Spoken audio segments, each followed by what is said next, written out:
Just an awesome story. This is a story, yeah. It's very depressing. Yeah. 17 minutes into a show, I want to end the show now.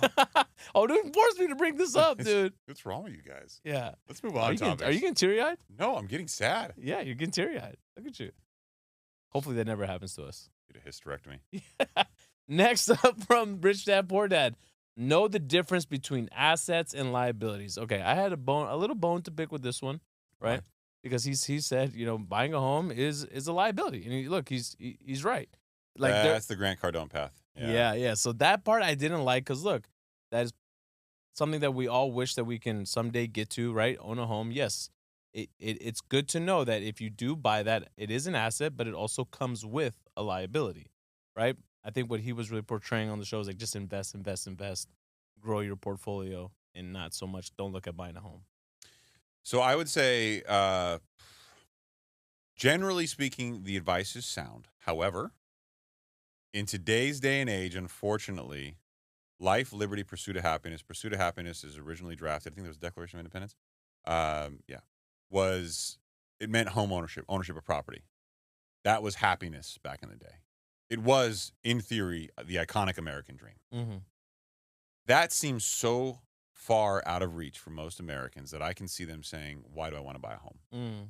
It's just too expensive. It's going to kill me financially. Because quality of life, work, balance, you need these things. What I would say is know the difference between assets that appreciate and assets that depreciate. And be conscious of how you spend your money, because if things you're spending your money on don't go up in value and they all go down, over time, your net worth is dropping. You should always be cognizant of your net worth, not necessarily the assets and liabilities from just a straight, this is what an asset is, this is what liabilities perspective is. You should always be thinking about how to increase your net worth over time. Mm. You own stock, increases over time, generally speaking, for all the S&P 500 historically anyway. Yeah. Not necessarily, ooh, this is a liability, shit. You'll know. Yeah. You'll know it's on your credit report. Right, exactly. Anything that requires you to spend your money is a liability, and then anything that, this is what he said in the book anyways, anything that puts money into your pocket should be viewed as an asset, and try to focus more on gaining as many assets as possible. Yeah, appreciating assets is the key vernacular. Nice in theory.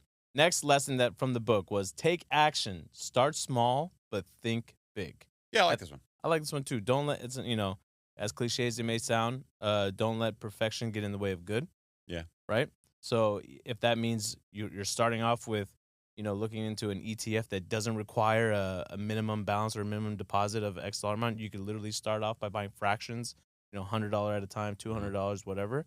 Slowly build it up over time. Don't let a potentially a 5% return deter you from wanting to do it because it's not good enough. Yeah. No, don't start somewhere. Period. Just start, and just by taking that action and starting will get you to, become more interested to learn even more. And I'll also say this applies to bigger things too. So I can't tell you how many people buy a home. You're cupping the mic again. You're cupping it. You just can't help yourself, can you? Just go ahead. This is not cupping. Cupping. 3 fingers is not cupping. Arun, he's cupping. This is cupping? Yeah, you're cupping. You're trying to resist the urge to two-hand it. Just give it 3 minutes. Listen, Yeah. listen, and if you don't know what this is because you're listening on the podcast, you got to head over to the YouTube channel and check this out. While you're over there, make sure you subscribe, ring that notification bell, hit that like button. Let's get this video out to as many people as possible. You see we crossed over 28,000 subs? Yeah, I did. Yeah, good job, you already man. pounded me That's once. all You can't get multiple I'm pounds. trying to give you multiple And you're fuzzy you're knuckles. cupping my face at the same time. It's very awkward. for Give me everybody. you leave me hanging? Yeah. Yeah, I am. I'll edit it in post. You leave there the whole show. Remember the one Yeah. time I got you? Yeah. No, I don't. Yeah. So, home buying. Every single person I've ever known that's bought a home, including myself, and the first home you buy, it's always stressful. Mm. It's always scary. It's always going to leave you wanting to be on a minimal budget afterward. And there's always going to be a sweat. Yeah. The problem is people are thinking so much about the near-term pain that they're not thinking about the big benefit ultimately over time. And it takes most new homeowners about a year or two to kind of get away from the nerves and go, okay, this is life now. Like, this is life. I've been able to do it. I feel good. It's scary as shit. And here's the bad news. If you're buying multiple pieces of real estate, I haven't been in one transaction that didn't have stress associated with it. Yeah. They're never stress-free. There are always some type of headache that comes up. Mm-hmm. So my point here is, again, to your point about letting perfection stand in the way. Start small, Expect it to be difficult. It's not easy. Yeah. People who are selling you, hey, making money is easy, they are full of shit. Yeah, exactly. It's never easy. To your point too, I don't think this will work in today's environment. But even back when we did do this for my current home, I'm sure a lot of people would have said that's never going to work. But I literally made an offer on a home contingent on the sale of my previous home. Yeah, I can't believe you did that. What are we Yeah, thinking? what were we thinking? And why? I was like, they'll never accept that. Why would we even present it? Yeah, What did they do? Stupid. They accepted it. Yeah. Yeah. So, because you never know what kind of position they're in. They actually fell out of escrow once already. Mm-hmm. So they were kind of desperate. They didn't want to fall out. They didn't want it to sit on the market for too many What a days. wackadoodle that real estate agent was, too.